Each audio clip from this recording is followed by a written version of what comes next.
Our guest tonight can be seen in the return of the Texas Chainsaw Massacre as not one, but three Leatherfaces.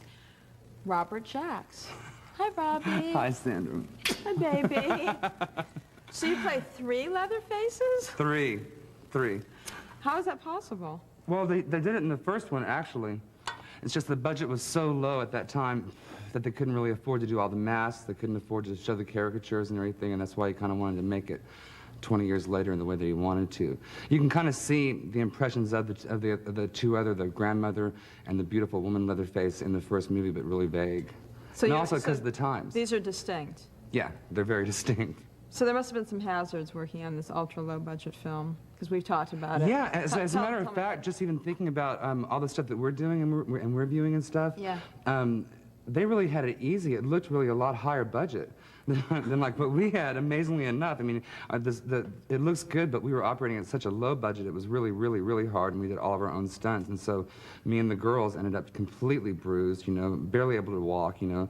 We were just kept medicated, you know, for the rest of the shoot. We had to confront the producer and the director about our psychological... Why didn't you just revolt? Why didn't the cast just revolt? Because it was a low-budget film. You know, you signed on to do it because of that carrot that's hanging out in front of your nose. They play off the eagerness of the actors, and the actors really want to put everything they can into it, and they go out there and they do it. It's real, it's there. I think that's why B movies have such an appeal.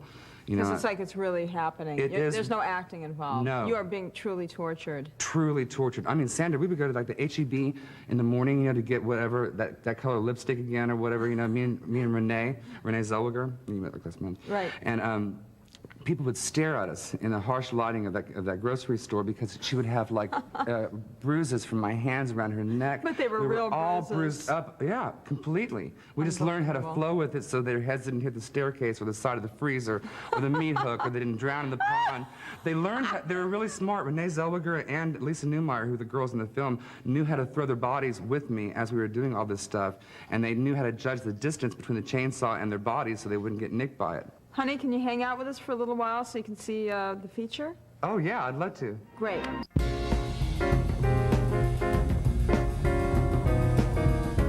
We're back with my wonderfully talented friend, Robbie Jacks, star of the upcoming Leatherface. That's right. 3 of them. A triptych. 3 in 1 and 1 in 3.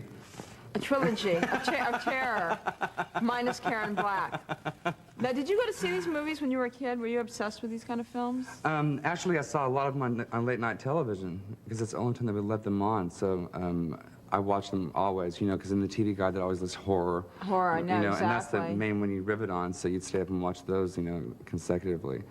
That was a great comfort, those movies. Yeah, it was. Wasn't it? Like it was. When your parents went out, or you were left alone, or with a babysitter or something. Or you're just up alone with the TV on. You're not supposed to be up, and you're watching it, and you are. It's endorphins, you know. Things just creep you out, and the tension builds, and you just love it as a child. Everybody's asleep in the house, and you feel like completely alone. Yeah.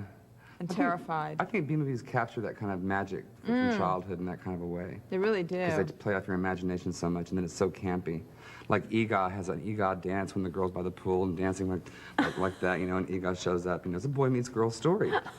That's essentially what it is. What a boy. What a boy. Those hands. Did you see the size of those hands? Those big hairy hands. That's right. Big hands, big giant. Would you say EGOT's your favorite? Well, I don't know. The one is it titled Brainiac? Is that the actual title? Oh yeah. Okay, the tongue action. Okay, the tongue action we've always dreamed of. The tongue action and the flashlight lighting. Those are the 2 things. Whenever he would like, they just strapped some flashlights on the front of the camera. They didn't care. And then it would go away. But the tongue, I mean, talk about not coming up for air. I know, that's like a 20-inch tongue. It was amazing. That's a fantastic movie. He could touch the tip of your nose with his tongue. I can touch the tip of mine. But he can reach all the way to yours. I love that kind of stuff. Honey, that's the kind of thing that should come back, I think. I hate to cut it short. As a matter of fact, I'm really not cutting it short. I'm elongating it.